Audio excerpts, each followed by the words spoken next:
off the cuff, and their NPCs are very cardboard.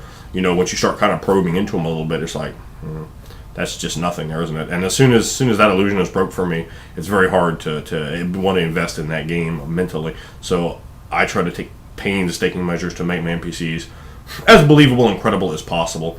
I like to have big plots you can get sucked in. I like to have small plots around NPCs. At the start of games, I like to lay out a few railroad tracks so I can kind of establish the theme and the tone and the mood, and you should do that.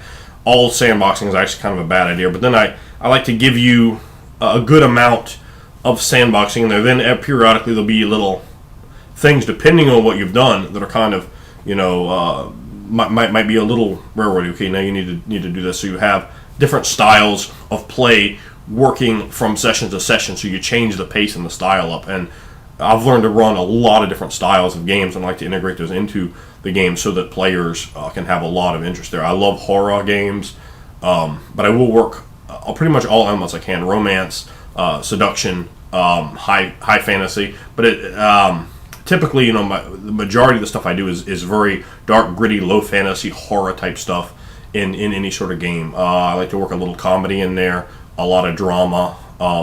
I like to have the sort of thing where things are after you, and you know that you need to run and escape, and you know you might not be able to.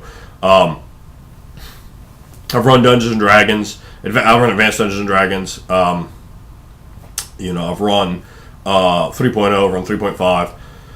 I've run Vampire the Masquerade. I've run some Fomori games, some human stuff in the Old World Darkness line, and run Mutants and Masterminds. Those are the games that I've run, and that is at least a very small really amount of my role playing. I could make this 400 videos, but I'm really for the deep immersion. I'm for the form over function. I'm for making it as credible and believable as possible. The most important thing for me is credibility. That's more important than fun. It's more important than my fun, more important than my players' fun. The game has to be believable and credible, and if it's not, it's hard to have fun with it. I don't think people laughing around out of character, knocking back chips and drinking beer is a good time for a game. If you want to do that, it's a good time for that, not for a game though. So I'm very serious about games, and that's the way I like to portray it. And I like to have my players come ready to play. Bring your notebook, bring your good attitude, and be prepared to stay for a while and play hard.